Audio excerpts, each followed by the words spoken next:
Hare Krishna, Guru Maharaj, Dandavat Pranam.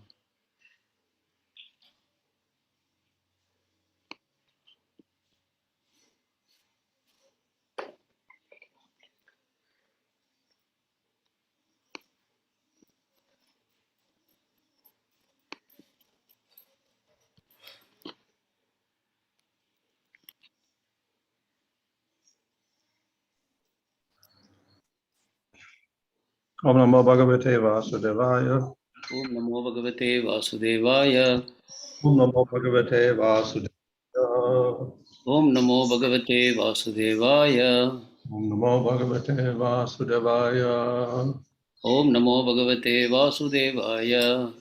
Namo Vishnu Padaya Krishna Krishnaya Bhutale Shimate Bhakti Swami Namane. Namaste Saraswati Devi Gauravani Pracharane Nirvashesha Shunyavadi Pastachade Shatarane Sri Krishna Chaitanya Prabhu Nityananda Sri Advaita Gadadhara Shvasti Gaur Bhakta Vrinda Hare Krishna Krishna Krishna Hare Hare Hare Rama Rama Rama Hare Hare Hare Ram Śrīmad-Bhāgavatam Canto 11 Chapter 21 Verse 4 darśito mayācāro dharmam udvahatāṁ dhuram. Translation: I have revealed this way of life for those bearing the burden of mundane religious principles. Purport: ordinary religious principles prescribing innumerable rules, regulations, and prohibitions are undoubtedly a great burden for those bereft of Kṛṣṇa consciousness. In the first canto of Śrīmad-Bhāgavatam, it is stated, bhūri-karmāṇi, śrotavyāni, vibhāgaśaḥ. There are countless scriptures in the world prescribing countless religious duties. Authorized scriptures are those spoken by the Lord himself or his representatives, as stated in this verse.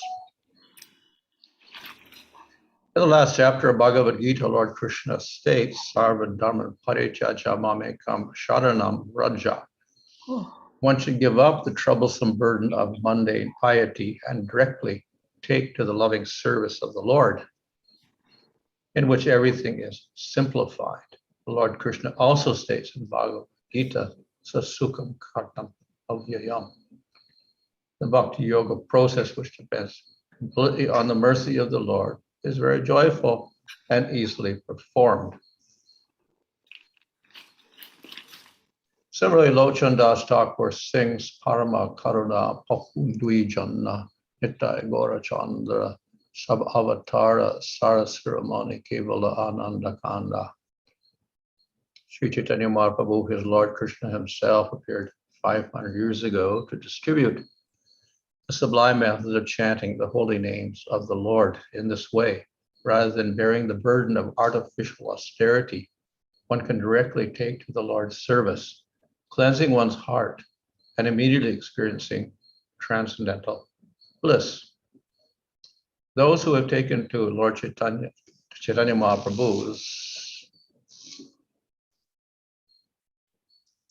movement follow four basic principles: no illicit sex, no eating of meat, fish or eggs, no intoxication, no gambling. They rise early in the morning, chant Hare Krishna, and spend the day happily engaged in the Lord's service. Those who follow the ritualistic karma kanda section of the Vedas, however, are burdened with innumerable regulations, rituals, and ceremonies, which must be personally performed by the worshippers or performed on their behalf by qualified brahmanas.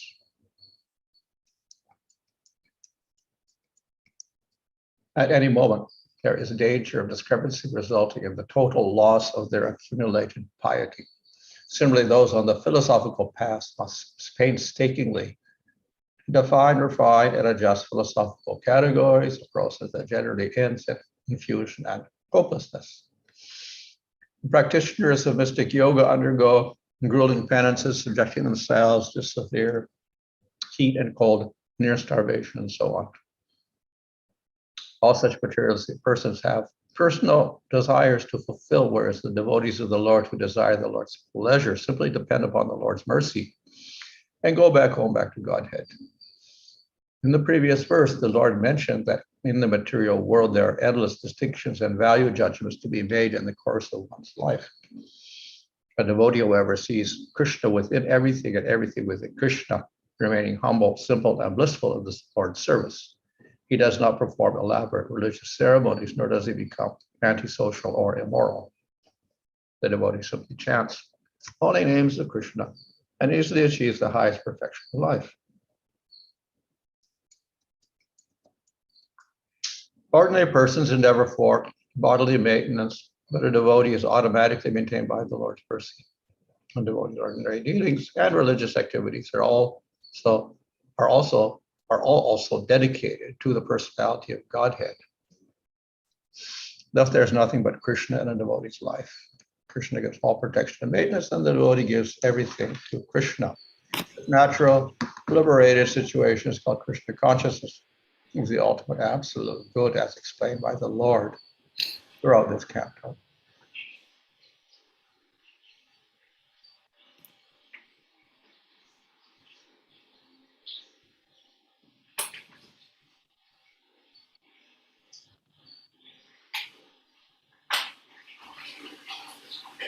So here, dharma is considered to be a big burden. இங்கு தர்மம் என்பது ஒரு மிகப்பெரிய சுமையாக சித்தரிக்கப்படுகிறது. Of course, in many places, dharma is glorified. பல இடங்களில் தர்மம் மகிமைப்படுத்தி பேசப்படுகிறது. And in the previous chapter, and here at the beginning of this chapter, is talking about how if you practice religious principles or dharma, then you have to make distinctions of good and bad, etc. இந்த அத்தியாயத்திலும் இதற்கு முந்தைய அத்தியாயத்திலும் கூட நீங்கள் தர்மத்தையும் மத கொள்கைகளையும் பின்பற்றும் பொழுது எது நல்லது எது கெட்டது என்ற வித்தியாசங்களை நீங்கள் பார்க்க பழக வேண்டும். So of course there's nothing wrong with that. இதில் எந்த தவறும் இல்லை. But if we get into all the details, it becomes very complex. ஆனால் இத்தகைய நுணுக்கமான விவரங்களுக்குள் நாம் நுழையும் பொழுது அது புரிந்து கொள்ள மிக கடினமாக மாறுகிறது. So in the Smriti Shastras and other Vedic literatures, we'll find that there's long lists of what you shouldn't do, which is called sin.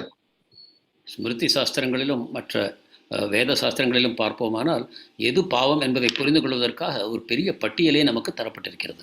And then there's activities you should do, which are called punya. எவற்றை செய்ய வேண்டுமோ அதை செய்யும் பொழுது புண்ணியம் கிடைக்கிறது. And if you don't do the punya, then it's also considered to be a sin. புண்ணியத்தை செய்யாமல் இருந்தாலும் கூட அது ஒரு வகையில் பாவமாகிறது. But then there's also exceptions. அதற்கு விதிவிலக்குகளும் இருக்கின்றன. So under certain conditions, then one could eat meat, for instance. உதாரணமாக சில சூழ்நிலைகளில் நீங்கள் மாமிச உணவை அருந்தலாம். Under certain conditions, you could kill another human being. சில சந்தர்ப்பங்களில் மற்ற ஒரு மனிதரை கூட கொல்லலாம். So there's always exceptions to the rule. எனவே சட்டங்களுக்கு எப்பொழுதும் விதிவிலக்குகள் இருக்கின்றன. And this makes it all a little more complicated. இது இன்னும் விஷயங்களை தெளிவாக புரிந்து கொள்ள கடினம் உண்டாகிறது. So therefore we have law courts to decide what is right and what is wrong, because there are complex situations. எனவேதான் நீதிமன்றங்கள் இருக்கின்றன. ஏனென்றால் இதை சரி தவறு என்பதை புரிந்து கொள்வது மிக கடினமாக இருப்பதால் அவர்கள் இதை செய்கிறார்கள். And in ancient times, then there were brahmanas who were there to judge what was the proper thing to do if there was confusion. முந்தைய காலத்தில் பிராமணர்கள் இருந்தார்கள். எப்பொழுது சரி தவறு என்பதை கண்டுபிடிக்க குழப்பம் நிலவுகிறதோ அப்பொழுது அதை அவர்கள் தீர்த்து வைப்பார்கள். Therefore one has to have at least some people in that system. They need great knowledge of all the different rules and all the different prohibitions. எனவே இத்தகைய அணுகுமுறையில் சில மனிதர்களாவது இருக்க வேண்டும். இந்த சட்டங்களை எல்லாம் முழுமையாக புரிந்து கொண்டு சரி தவறு என்பதை சரியாக புரிந்து கொண்ட வகையில் சில மக்களாவது தேவைப்படுகிறார்கள். And since there's so many rules to follow, inevitably it's impossible for us to follow everything, and sometimes we'll break a rule. பின்பற்றக்கூடிய பெரிய பட்டியல் இருக்கும் பொழுது நாம் எங்காவது ஏதாவது தவறு செய்யும் வாய்ப்பு இருக்கிறது. And then to compensate, then we have to do an atonement. அதிலிருந்து விடுபடுவதற்காக நாம் பிராயச்சித்தம் செய்ய தேவைப்படுகிறது. So in this way that system is good in one sense, but it gets a little complicated. இவ்வாறு இந்த வழிமுறை பார்ப்பதற்கு நன்றாக தோன்றினாலும் கூட அதை பின்பற்றுவது மிக கடினமாகும். So in the system in itself, then it gets a little complicated.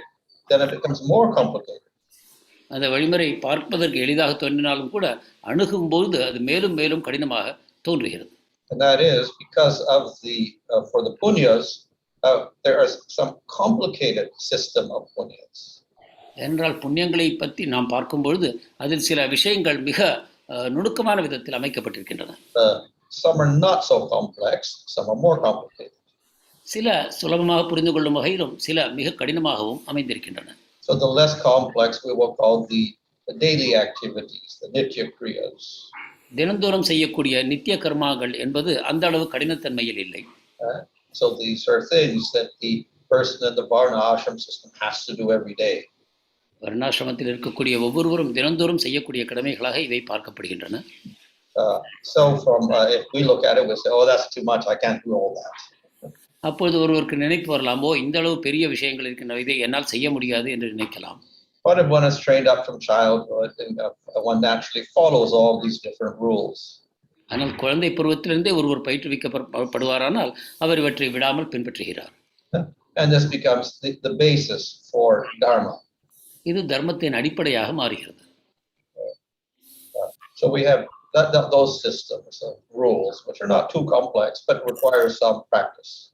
எனவே இந்த சட்டங்கள் எல்லாம் அந்த அளவு புரிந்து கொள்ள கடினமானவை அல்ல, ஆனாலும் அவற்றுக்கு பயிற்சி தேவைப்படுகிறது. And then we have the more complex rules. அதன் பிறகு கடினமான சட்டங்கள் இருக்கின்றன. In other words, we have certain sacrifices. உதாரணமாக யஜ்ஞங்கள். And these are very complex. இவை மிகவும் கடினமானவை பின்பற்றுவதற்கு. We see that the Yudhishthira did horse sacrifices, for instance. Yudhishthira Maharaja அஸ்வமேத யஜ்ஞங்களை செய்தார். These are very complex. They need many brahmanas with great knowledge. இவற்றை செய்வது மிக கடினமானது. ஏராளமான பிராமணர்களும் அதிகமான அறிவும் தேவைப்படும். They require great wealth. அவர்களுக்கு ஏராளமான செல்வங்கள் தேவைப்படும். And they take a long time. அதை செய்யவும் அதிக காலம் பிடிக்கும். So there are also many types of sacrifices. This is like this mentioned in the scriptures. யஜ்ஞங்களில் பல வகைகளும் இருக்கின்றன சாஸ்திரங்களில் கூறப்பட்டுள்ளபடி. And to gain punya, then one should perform these sacrifices. ஒருவருக்கு புண்ணியம் வேண்டும் என்றால் இந்த யஜ்ஞங்களை செய்ய வேண்டும். So and these are so complicated that an ordinary person cannot do them. இவற்றை சாதாரண மனிதரால் செய்ய முடியாது, ஏனென்றால் இவற்றில் ஏராளமான நுணுக்கங்கள் இருக்கின்றன. Yet if one desires certain things, one may be obligated to do such sacrifices. ஒருவருக்கு ஒரு விஷயம் தேவைப்படுகிறது என்றால் இவற்றை செய்ய வேண்டிய கடமை அவருக்கு உண்டாகும். So in this way the system becomes more complex. இவ்விதமாக படிப்படியாக இந்த வழிமுறை மிகவும் கடினமாக மாறுகிறது. So in that sense it becomes a burden. அந்த நிலையில் அது ஒரு சுமையாகும். You're obliged to follow all these rules and all these rituals. இந்த பலவிதமான சடங்குகளையும் பலவிதமான சட்டங்களையும் நாம் எப்பொழுதும் பின்பற்ற தேவைப்படும். So why does the Lord make this so complicated? பகவான் எதற்காக இந்த விதமான மிக கடினமான வழிமுறையை உண்டாக்கி இருக்கிறார்? So one thing is, of course, that he does provide alternatives. ஒரு விதத்தில் பார்த்தால் மக்களுக்கு பலவிதமான வாய்ப்புகள் தரப்பட வேண்டும் என்பதற்காக இந்த பல வழிமுறைகளை பகவான் செய்திருக்கிறார். And the alternative is easier. எனவே இதற்கு ஒரு மாற்று வழிமுறை இருக்கும் என்றால் அது சுலபமாக இருக்க வேண்டும். So that is bhakti-yoga. அதுதான் பக்தி யோகமாகும். So it is easier, but then it requires qualification. அது சுலபமானதாகவும் இருக்கிறது, அதற்கு அதிக தகுதிகளும் தேவையில்லை. So previously was discussed here that you act according to your qualification. That's a good quality. இதற்கு முன்பு நாம் பார்த்தோம், அவரவர் தகுதிக்கு ஏற்ப ஒருவர் செயல்படுவது ஒரு நல்ல குணமாகும். So what is not qualified with faith, then one has to act according to one's quality, which means you will have to do this whole system of dharma. எனவே நம்பிக்கை என்பது ஒருவருக்கு இல்லாத பட்சத்தில் அவருக்கு அந்த தகுதி இல்லை. அப்பொழுது இங்கு கூறப்பட்டுள்ள அந்த வழிமுறையை அவர் பின்பற்ற வேண்டியிருக்கும். And though it is complicated, you have to follow it. அது மிக கடினமாக இருந்த பொழுதிலும் அவர் அதை பின்பற்றித்தான் ஆக வேண்டும். And it becomes a big burden. அது ஒரு பெரிய சுமையாக மாறி போகும். If you want an easier way, then you have to develop that faith. உங்களுக்கு சுலபமான வழிமுறை தேவைப்பட்டால் அதற்கான நம்பிக்கையை உண்டாக்கி கொள்ள வேண்டும். So bhakti is the solution, but then it has some requirement also. பக்தி தான் இதற்கான தீர்வு, ஆனால் அதற்கும் சில தகுதிகள் தேவைப்படும். Of course, in Bhagavad-gītā also, Kṛṣṇa says it's rare process. பகவத்கீதையிலும் கிருஷ்ணர் கூறுகிறார் இது அபூர்வமான ஒரு வழிமுறை என்று. He says that thousands and thousands of people, hardly anybody knows me. ஆனால் ஆயிரக்கணக்கான மக்களுக்குள் ஒருவருக்கு கூட என்னை பற்றி தெரியாது என்று பகவான் கூறுகிறார். And then he also says, a very easy process, it's the best process, king of knowledge, etc. Easy to do. மேலும் அவர் கூறுகிறார் இது மிக சுகமான பாதை, எளிமையான பாதை, வெகு அனைவரும் செய்யக்கூடியது என்றும் கூறுகிறார். So this looks contradictory. It's rare, but it's easy. இந்த விதத்தில் ஒரு முரண்பாடை நாம் காண்கிறோம். அது அபூர்வமானது ஆனால் சுலபமானது என்று. But it's not a contradiction. It's easy, but it requires a certain qualification to do this easy process. ஆனால் இது முரண்பாடு அல்ல. இது சுலபமான வழிமுறையாக இருந்தாலும் சில தகுதிகள் இருந்தால்தான் நாம் இதை செய்ய முடியும். So we'd say the burden of the devotee is to make the easy process more available, not rare. பக்தருக்கு இருக்கக்கூடிய சுமை என்னவென்றால் இந்த சுலபமான வழிமுறை அனைவருக்கும் பெறக்கூடிய வகையில் அபூர்வமாக இல்லாத வகையில் நாம் மாற்ற வேண்டும். So this may look difficult. இதை பார்க்க நமக்கு கடினமாக தோன்றலாம். So the devotee has to do this very cleverly. எனவே ஒரு பக்தர் இதை சாமர்த்தியமாக செய்ய வேண்டும். So we have the extra blessing or benediction of Chaitanya Mahaprabhu. இதற்கு நமக்கு சைத்தன்ய மகாபிரபுவின் விசேஷமான ஒரு ஆசீர்வாதம் இருக்கிறது. He also wanted to make it available to everybody. அவரும் இது அனைவருக்கும் கிடைக்க வேண்டும் என்று விருப்பப்பட்டார். So it's described in Chaitanya Charitamrita that previously this Kṛṣṇa prema was locked up in the storeroom. Chaitanya சரிதாமிர்தத்தில் நாம் பார்க்கிறோம் முற்காலத்தில் இது ஒரு பொக்கிஷத்திற்குள் அடைக்கப்பட்டிருந்தது என்று. So the king has great treasure.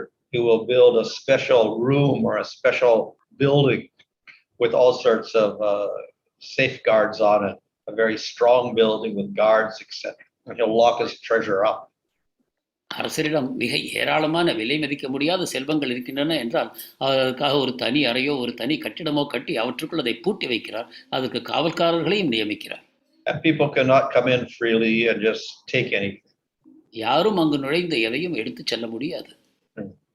So Kṛṣṇa prema is that great treasure. Krishna பிரேமை என்பதுதான் அந்த உன்னதமான பொக்கிஷமாகும். And it is very rare. அது மிக அபூர்வமானது. But Chaitanya Mahaprabhu then had the idea, well, look, it's all locked up in the storehouse. What's the use? ஆனால் சைத்தன்ய மகாபிரபு வந்தார். அவர் யோசித்தார், இவ்வாறு அனைத்தும் பூட்டப்பட்டு பொக்கிஷ கிடங்குக்குள் இருக்குமானால் அதனால் என்ன பயன்? Let's give this great treasure to everybody. இந்த பொக்கிஷத்தை அனைவருக்கும் வழங்குவோம். So then Chaitanya Mahaprabhu and Nityananda, they took axes and they began chopping down the doors, the walls. எனவே சைத்தன்ய மகாபிரபுவும் நித்யானந்த பிரபுவும் அந்த பொக்கிஷத்திற்குள் நுழைந்தார்கள். அதன் சுவர்களை இடித்து உள்ளே போனார்கள். And they took out all the treasure of Kṛṣṇa prema and they just gave it out freely to everybody. அங்கு உள்ள கிருஷ்ண பிரேமை அனைத்தையும் சூறையாடினார்கள். அதை கொண்டு வந்து அனைவருக்கும் விநியோகித்தார்கள். So the process of bhakti and its final result prema is very rare. இவ்வாறு பக்தியும் அதன் மூலமாக கிடைக்கக்கூடிய இறுதியான பிரேமையும் மிக அபூர்வமானவை. And Kṛṣṇa prema for Kṛṣṇa is most rare. மேலும் கிருஷ்ண பிரேமை என்பது மேலும் அபூர்வமானதாகும். So Chaitanya Mahaprabhu wanted to give out Kṛṣṇa prema. Chaitanya Mahaprabhu இந்த கிருஷ்ண பிரேமையை அனைவருக்கும் வழங்க விரும்பினார். So just like we have jewels. எவ்விதமாக ஒரு விலை மதிக்க முடியாத மணிகள் இருக்குமோ அதை போல. And they're not just ordinary stones, and therefore you have to pay money for them. அவை சாதாரணமான கற்கள் அல்ல. எனவே அவற்றை பெற வேண்டுமானால் அதுக்கு விலை தர வேண்டும். Some stones are cheaper. You can go to the jewelry shop and maybe you spend 1,000 rupees, you can get some stone. சில கற்கள் மலிவானவை. அது நகைக்கடைக்காரரிடம் சென்றால் ஒரு 1000 ரூபாய் கொடுத்தால் கூட பெற்றுவிட முடியும். But the finer stones, the rarer stones, they cost more money. ஆனால் மிக உயர்வான கற்கள் என்றால் கௌஸ்துப மணியை போன்றவை. So you can't readily buy them. அவற்றை சுலபமாக வாங்க முடியாது. And then there are rare and rare stones that the jeweler won't even show anybody. They lock them up in the safe. இதற்கு மேலும் விலை மதிக்க முடியாத கற்கள் இருக்கும். அதை நகைக்கடைக்காரர் பூட்டி வைப்பார், யாருக்கும் காட்டக்கூட மாட்டார். Okay? So Krishna prema is like that. It's the one that nobody ever sees. Krishna பிரேமை அதை போன்றதுதான், இதை யாரும் பார்த்ததே இல்லை. Okay? But Chaitanya Mahaprabhu says, look, this is such a wonderful, blissful jewel. Why can't we give it to everybody? ஆனால் சைத்தன்ய பிரபு மகாபிரபு நினைத்தார், இது அற்புதமான மணி, மிக உன்னதமான மணி, இதையே நாம் அனைவருக்கும் தரக்கூடாது என்று. So of course it is a little difficult because something so rare, nobody's qualified for it. Even if you give it to them, what will they do with it?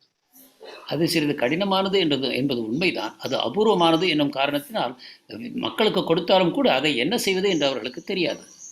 For instance, if you have a pearl necklace and you give it to a pig, what will he do to it? He'll chew it up and eat it. உதாரணமாக ஒரு அழகான முத்து மாலையை ஒரு பன்றிக்கு கொடுப்பீர்களானால் அது என்ன செய்யும்? அதை கடித்து பார்க்கும், அவ்வளவுதான். So if you give to unqualified people, the rare jewel, what do they do with it? They will waste it away. அதே போல சாதாரணமான மக்களுக்கு அபூர்வமான மணிகளை நீங்கள் தருவீர்களானால் என்ன செய்வார்கள்? அதை வீணடிப்பார்கள். You give prema bhakti to everybody, they won't use it. பிரேம பக்தியை அனைவருக்கும் கொடுப்போமானால் அவர்கள் பயன்படுத்த மாட்டார்கள். So then, but still, Lord Chaitanya very eager to give it to everybody. ஆனாலும் சைத்தன்ய மகாபிரபு இதை அனைவருக்கும் வழங்க வேண்டும் என்று ஆவலுடன் இருக்கிறார். So how is it possible? இது எவ்வாறு சாத்தியமாகும்? Well, one of course is he is Supreme Lord. He's not different from Kṛṣṇa. ஒரு விஷயம், இதை ஆசைப்படுகிறவர் பரமபுருஷ பகவான், கிருஷ்ணரிலிருந்து மாறுபடாதவர். And if Kṛṣṇa wants to give out Kṛṣṇa prema, he can give it. He can give it even to an asura. கிருஷ்ணரே கிருஷ்ண பிரேமை தர வேண்டும் என்று விரும்பினால் அதை கொடுக்கலாம், அதை ஒரு அசுரனுக்கு கூட தரலாம். But Kṛṣṇa wasn't there. Lord Chaitanya came and he wants to give out that. இவ்வாறு அந்த கிருஷ்ணரே சைத்தன்ய மகாபிரபுவாக வந்த பொழுது அவர் தர விரும்பினார். But he can do that also because he's not different from Kṛṣṇa. அவர் அதை செய்யவும் முடியும், ஏனென்றால் அவரே கிருஷ்ணர்.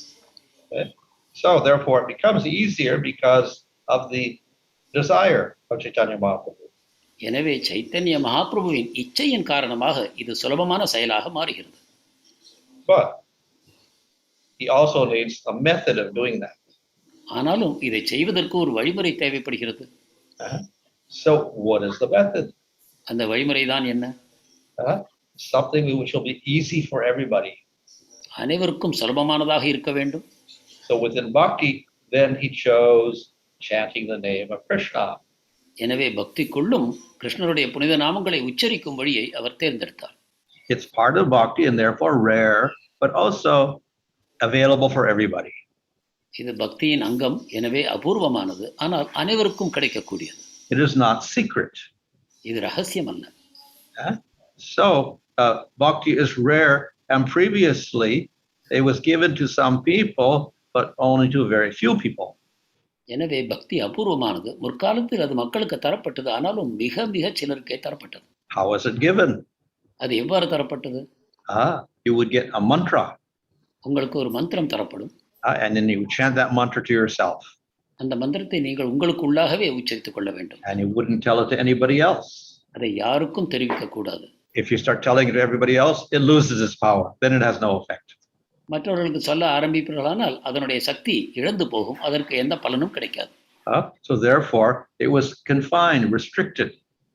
எனவே இவ்வாறு அது ரகசியமாக சில மக்களுக்குள் வைக்கப்பட்டது. And you could only take the mantra when you got diksha. அதை தீட்சை மூலமாகத்தான் நீங்கள் பெற முடியும். And then you chant that mantra to yourself, and then you can realize Kṛṣṇa. பிறகு உள்ளுக்குள்ளேயே அதை உச்சரிப்பதன் மூலமாக கிருஷ்ணரை பெற முடியும். So it was available to some people, but not very common. இவ்வாறு சிலருக்கே அது கிடைத்தது, பொதுவாக மக்களுக்கு கிடைக்கவில்லை.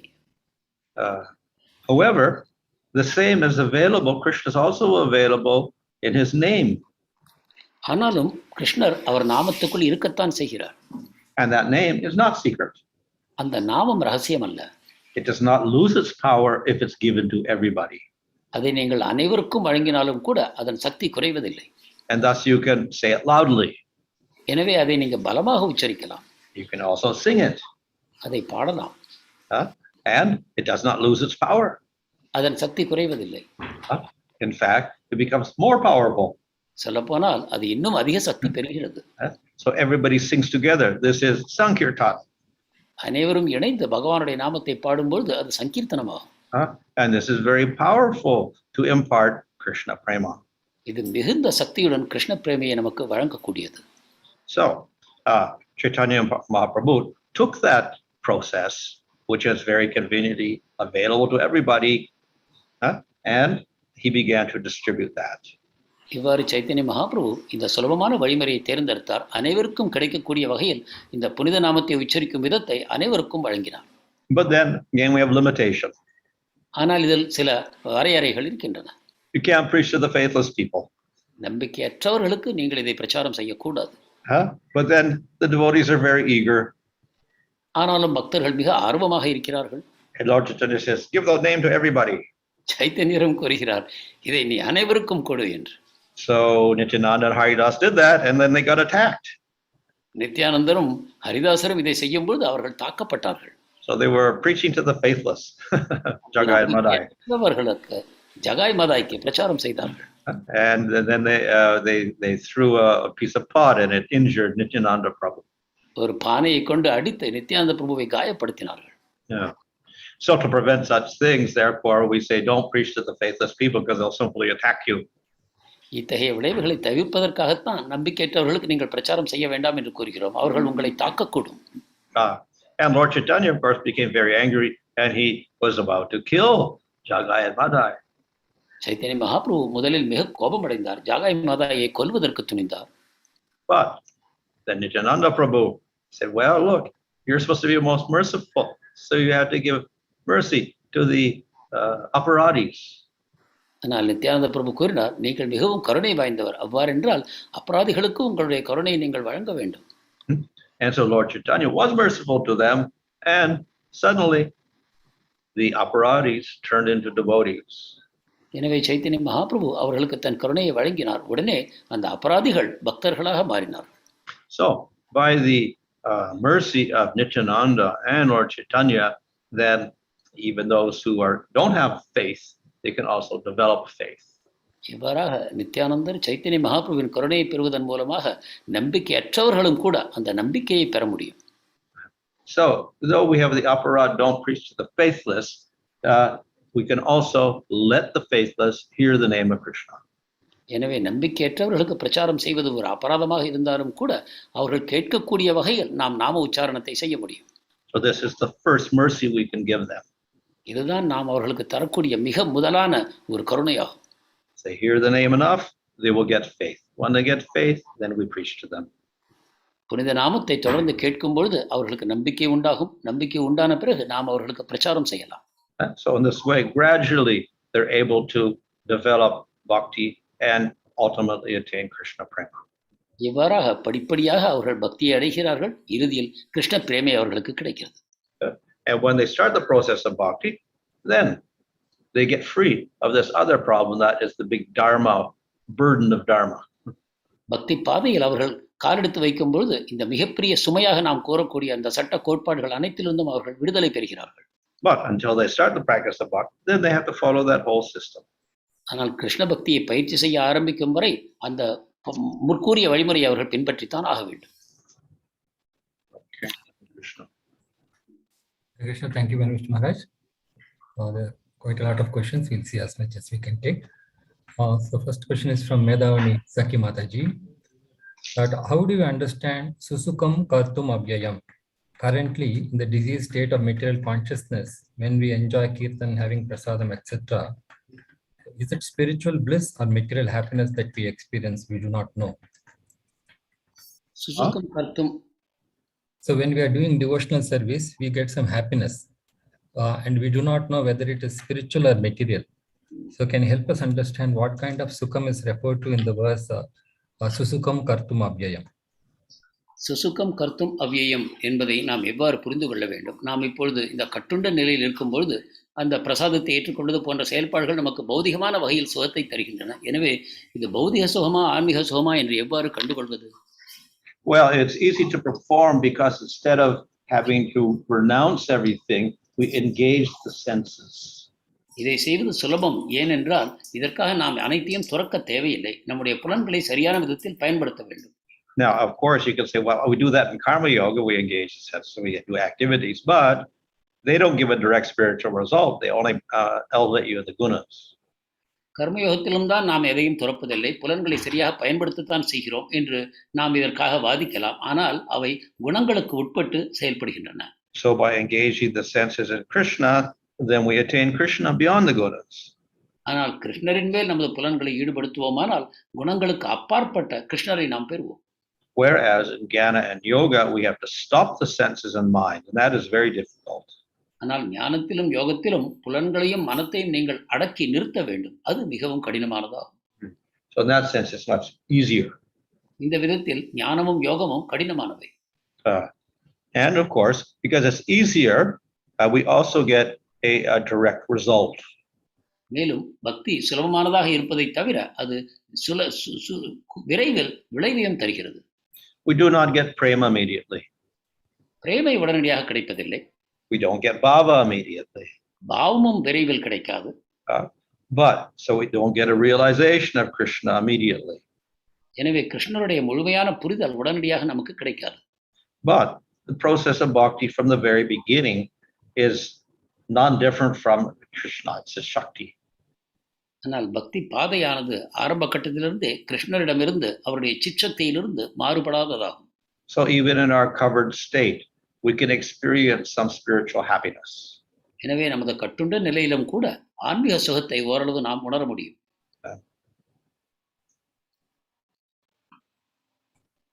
Thank you, Maharaj. There's a question from Jyoti Sundar Mataji. She is referring to the Jaiva Dharma book, where it says that faith that is based on scriptures, that is the qualification for bhakti. What's the question? So question is, but most of the devotees in the beginning stages of bhakti don't have great conviction in the scriptures. So then according to this logic, they are not qualified for bhakti. Could you please explain? சாஸ்திரங்களின் அடிப்படையிலான ஸ்ரத்தையானது தேவைப்படுகிறது. அதுதான் பக்திக்கான தகுதி என்று கூறப்படுகிறது. ஆனால் ஆரம்ப கட்டத்தில் பக்தர்களுக்கு சாஸ்திரங்களின் மேல் அதிக நம்பிக்கை இருப்பதில்லை. இதை விளக்க வேண்டும். Well, if they don't have faith in scriptures, then they don't have faith in the scriptural conclusions. சாஸ்திரங்களில் ஒருவருக்கு விசுவாசம் இல்லை என்றால் அந்த சாஸ்திரங்களின் முடிவுகளின் மேல் அவருக்கு விசுவாசம் இல்லை என்பது பொருள். So scripture says there's Supreme Lord, and you don't believe that, then how you can do bhakti? சாஸ்திரங்கள் பரமபுருஷர் இருக்கிறார் என்று கூறினால் அதை நீங்கள் நம்பாவிட்டால் எவ்வாறு பக்தி செய்ய போகிறீர்கள்? The Supreme Lord has a form, don't believe that, then you cannot do bhakti. பரமபுருஷருக்கு வடிவம் இருக்கிறது என்று சாஸ்திரங்கள் கூறுகின்றன. அதை நீங்கள் நம்பாவிட்டால் பக்தி செய்ய முடியாது. There's a related question. The Nitya Dharma of a Jiva is an eternal servant of Kṛṣṇa. Then why they need qualification to do bhakti-yoga? ஜீவனின் நித்திய தர்மம் கிருஷ்ணனுடைய சேவகன் என்பது என்றால் ஏன் அவருக்கு தகுதி தேவைப்படுகிறது பக்தி செய்ய? Well, everybody by their nature is dependent on the Lord. ஒவ்வொருவரும் தன்னுடைய இயல்பின் மூலமாக பகவானையே சார்ந்திருக்கிறார்கள். But in ignorance, the jiva does not recognize the Lord. ஆனால் அறியாமையின் காரணமாக பகவானை ஒரு ஜீவாத்மா புரிந்து கொள்வதில்லை. Like the king is the king of the country, but the criminal doesn't recognize that, and he does his crimes. அரசர் நாட்டின் அரசராக இருந்த பொழுதிலும் கூட குற்றவாளிகள் தவறை செய்கிறார்கள், எனவே தண்டனை பெறுகிறார்கள்.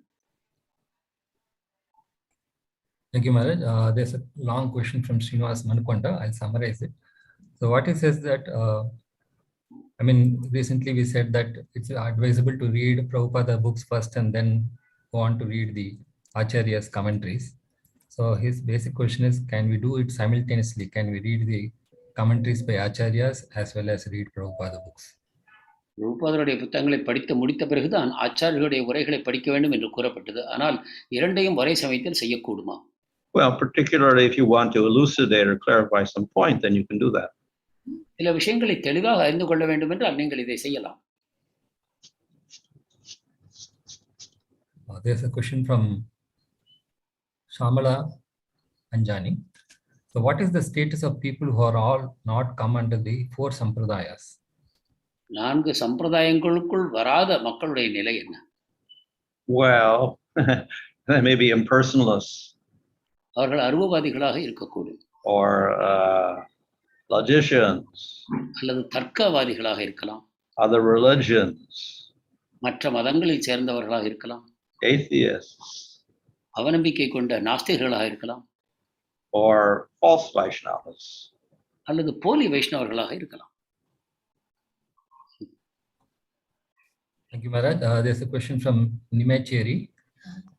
So, how can, her question is regarding performing Shraddha ceremonies. So, one who is in Krishna consciousness, does he or does not need to perform ceremonies like Shraddha? Krishna உணர்வுக்குள் வந்த பிறகு நாம் ஸ்ராத்தத்தை செய்யலாமா, விட்டுவிடலாமா? He is not obligated to do that. இதை செய்வது உங்கள் கடமையாக இருப்பதில்லை. So, because the ancestors are pleased most by a person becoming a devotee. ஏனென்றால் ஒரு நபர் பக்தராவாரானால் அதன் மூலமாக முன்னோர்கள் மிகவும் திருப்தி அடைகிறார்கள். So one becomes a devotee, then he liberates 10 generations or 20 generations in the past and the future. பக்தரான பிறகு 10-20 தலைமுறைகளை தமக்கு முன்பாகவும் பின்பாகவும் அவர்கள் கடைத்தேற்றுகிறார்கள். But one may perform them just to satisfy external persons. எனவே இந்த ஸ்ராத்தத்தை நாம் செய்வது ஏனென்றால் வெளி மக்களை திருப்திப்படுத்துவதற்காகவே. Thank you, Maharaj. There's a question from Sudarshan Srinivasa Raghavan. That is, that previously when the mantra was given to somebody, it would lose its power. As in the case of Ramanujacharya, his spiritual master told him not to openly disclose the mantra, but he did it anyway. So his question is, if the name is not to be openly distributed and if it will lose its effect, how does Chaitanya Mahaprabhu says that its potency remains as it is? நாமத்தை வெளியில் கூறுவோமானால் அதன் சக்தி இழந்து போகும் என்று கூறப்பட்டது. ராமானுஜாச்சாரியருடைய கதையிலும் இந்த உதாரணத்தை நாம் பார்க்கிறோம். ஆனால் சைத்தன்ய மகாபிரபு இதற்கான அனுமதியை தந்திருப்பதன் காரணமாக நாமும் தன்னுடைய சக்தியை இழக்காமல் இருக்கிறதா? Are you talking about the name or the mantra? He is calling Om Namo Narayanaya as the name. Yeah, but Lord Chaitanya says it doesn't lose its power. Yes, he's asking how is it when Ramanujacharya spiritual master told him not to distribute the mantra and that it will lose its power and he would go to hell, but he did it anyway. So Chaitanya Mahaprabhu says even if you give this name to everyone, it doesn't lose its potency. How is it? Oh, he's saying the name or the mantra.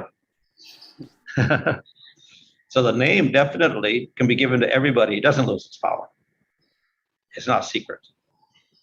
நாமத்தை நாம் அனைவருக்கும் கொடுத்தாலும் கூட அது அதனுடைய சக்தியை இழப்பதில்லை. நாமத்திற்கும் மந்திரத்திற்கும் நாம் வேற்றுமையை புரிந்து கொள்ள வேண்டும்.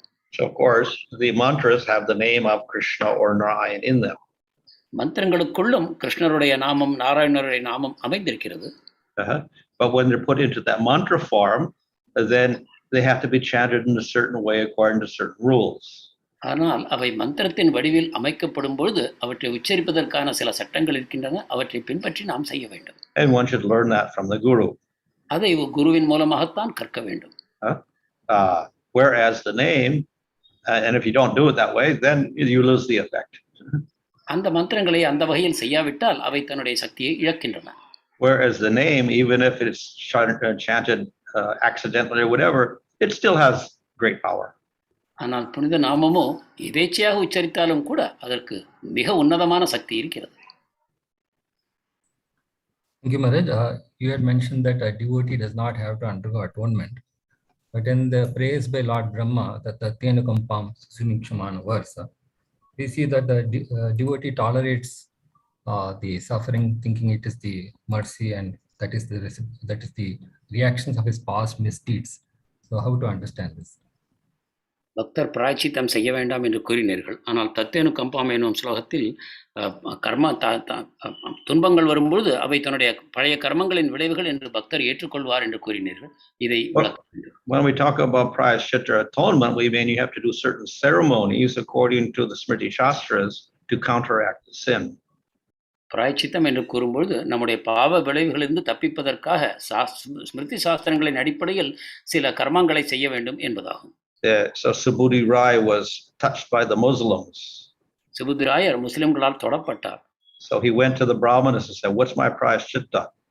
எனவே பிராமணர்களிடம் சென்று அவர் எனக்கு என்ன பிராயச்சித்தம் என்று கேட்டார். How do I get purified? நான் எவ்வாறு தூய்மை அடைவேன்? So they said, "You drink boiling ghee." அவர்கள் சொன்னார்கள், கொதிக்கும் நெய்யை குடி என்று. Then you die. என்று நீங்கள் இறந்து போவீர்கள். then you get born again in a Hindu family. அப்பொழுது மீண்டும் ஒரு ஹிந்துவாக பிறப்பெடுப்பீர்கள். So the only prayaschitta is to die. எனவே இதுக்கு ஒரே பிராயச்சித்தம் மரணம். So for each sinful act, there's a type of thing you can do. Maybe you have to give a donation, maybe you have to do charities or whatever, certain pujas, etc. But there's a particular type of activity you have to do to compensate. எனவே வேறு பாவச்செயல்களிலிருந்து விடுபடுவதற்காக சில சமயங்கள் பூஜையோ விரதமோ தான தர்மமோ இவற்றை நீங்கள் செய்ய வேண்டும். அவை அந்த குறிப்பிட்ட பாவத்திலிருந்து உங்களை விடுபடுத்தும். But if for bhakti, then you can simply perform bhakti. ஆனால் பக்தியை பொறுத்தவரையில் நீங்கள் பக்தியை செய்தாலே போதுமானது.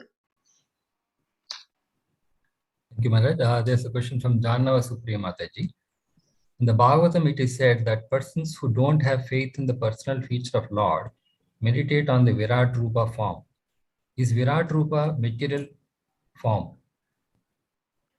விராட் ரூபம் என்பது பகவானுடைய பௌதிகமான வடிவமா? Yeah, it's material. It's made up of planetary systems and all living entities. அது பௌதிகமான வடிவம் தான். ஏனென்றால் உயிர்வாழிகள் இந்த கிரகங்கள் இவற்றின் மூலமாக அது அமைக்கப்பட்டிருக்கிறது. So it is for people who cannot accept the spiritual form or cannot understand it, let them worship the Vishwarupa. எனவே பகவானுடைய ஆன்மீகமான வடிவத்தை ஏற்க முடியாதவர்கள் பகவானுடைய விராட் ரூபத்தை வழிபட முடியும். Thank you, Maharaj. We have this verse from the Bhagavad-gītā, Svadarnam Nidanam Shreya Paradharma Bhayavaha. So what does it mean? And because people like to do whatever they are good at. So, but that verse says even if you are not good at performing a duty, you should do that. So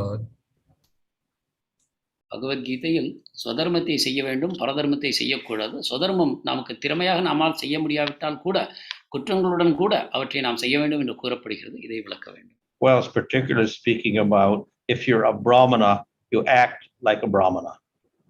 அதில் முக்கியமாக கூறப்படுவது என்னவென்றால் நீங்கள் பிராமணரானால் பிராமணராக செயல்படுங்கள் என்று. You don't do the work of a sudra or a vaishya or a kshatriya. சூத்ரர், வைஷ்யர், க்ஷத்திரியர்கள் இவர்களுடைய தொழிலை நீங்கள் செய்யக்கூடாது. If you're a kshatriya, you don't act like a brahmana. க்ஷத்திரியரானால் பிராமணரை போல நீங்கள் நடந்து கொள்ளக்கூடாது. So this is of course assuming that as a kshatriya, that's your natural quality. எனவே ஒரு க்ஷத்திரியராக நடக்கும் பொழுது அது அவருடைய இயல்பான குணமாகும். So if you act like a brahmana, it's artificial and you cannot maintain that. அவர் பிராமணரை போல நடப்பாரானால் அது செயற்கையானது, அதை தொடர்ந்து செய்ய முடியாது. Thank you, Maharaj. There's a question from Radha Rasmai Devidasi.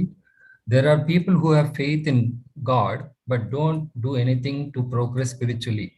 They are satisfied simply having faith in higher authority. How to motivate them? How to make them progress? கடவுள் நம்பிக்கை உள்ள சிலர் ஆனால் ஆன்மீக முன்னேற்றத்திற்காக எதுவும் செய்வதில்லை. அவர்கள் மேலதிகாரிகள் மேல் நம்பிக்கை வைத்துக் கொண்டிருக்கிறார்கள், அவ்வளவுதான். அவர்களுக்கு நாம் எவ்வாறு தூண்டுதலை தருவது முன்னேறுவதற்காக? Well, if they get association of devotees and they have real faith, then eventually they'll begin to practice. பக்தர் சங்கத்தில் வந்து உண்மையான விசுவாசம் அவர்களுக்கு இருக்குமானால் அவர்கள் நிச்சயமாக பயிற்சி செய்வார்கள். Thank you, Maharaj. There are a few questions. We'll take up 5 more minutes if you would kindly permit. So there's a question here from Jeevanagauri Prabhu. Why one should hide one's guru as mentioned in the Hari Bhakti Vilas?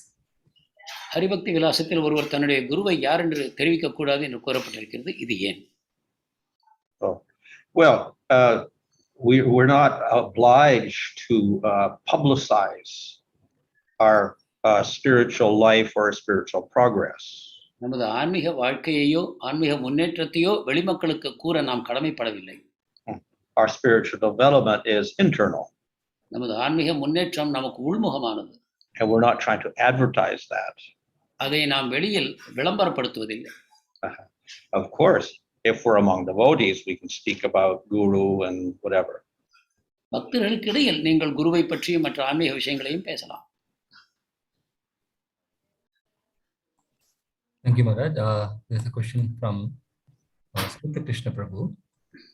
It mentions in the purport that Kṛṣṇa gives all protection and maintenance and the devotee gives everything to Kṛṣṇa. Can you please elaborate on this? As some may interpret this that only when Kṛṣṇa gives me, then I will give.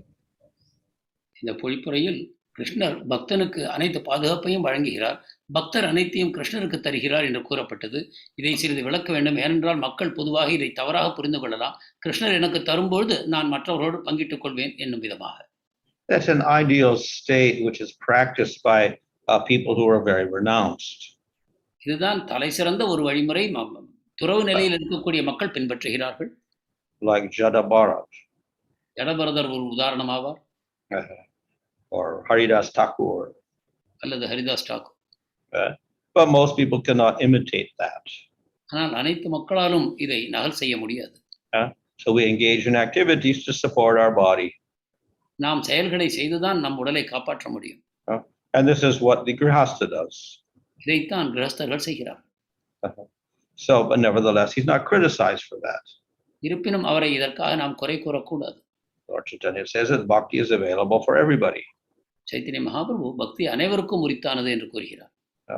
And if we support our body by our work, is not a problem. நம் செயல்பாடுகளின் மூலமாக உடலை காப்பாற்றிக் கொள்வது தவறல்ல. Thank you, Maharaj. There's a question from Bharati Mayi. Is there anything wrong if we do both prayaschitta and bhakti simultaneously? Is it an offense to the Lord? பிராயச்சித்தத்தையும் பக்தியையும் ஒரே சமயத்தில் நாம் செய்யலாமா அல்லது அது அபராதமாகுமா? Well, if we think that prayaschitta is better than bhakti or independent of bhakti, then we commit aparad. பிராயச்சித்தம் பக்தியை விட சிறந்ததாகவோ பக்தியை விட தனிப்பட்ட முறையில் சுதந்திரமாக செயல்படக்கூடியதாகவோ நாம் கருதினாலோ அது அபராதமாகும். Bhakti itself is the best prayaschitta. பக்தியே மிகச்சிறந்த பிராயச்சித்தம். There's a question from Sureshwar Srinivas Prabhu, that on the one hand we say chanting the names of the Lord and we can give it to all, but the Hare Krishna is said to be a Maha Mantra, in the sense that we should not give out mantras to everyone, but at the same time we give out Hare Krishna. Oh, well, we say Hare Krishna mantra, but technically it's called nama. Hare Krishna என்பது ஒரு மந்திர வடிவத்தில் இருந்தாலும் கூட அது உண்மையில் அது நாமம் தான். Mantra, when we speak about it in scripture, refers to name of the Lord, put in the dative case like Vasudevaya or Krishnaya, followed by Namaha or Swaha, and then some other words are there, and then we have a bead syllable like Om or whatever also. மந்திரம் என்று கூறுவது வேதங்களில் அவற்றில் பின்னால் நமக என்பதைப் போல ஒரு அமைப்பும் முன்னால் ஓம் என்ற பிரணவம் சேர்க்கப்படுவதும் போன்ற அந்த பகவானையும் நாராயணாய என்பதைப் போல விழிக்கும் விதத்தில் அது அமைக்கப்படுகிறது. அது மந்திரம் எனப்படும். And each mantra has a particular sage who reveals the mantra.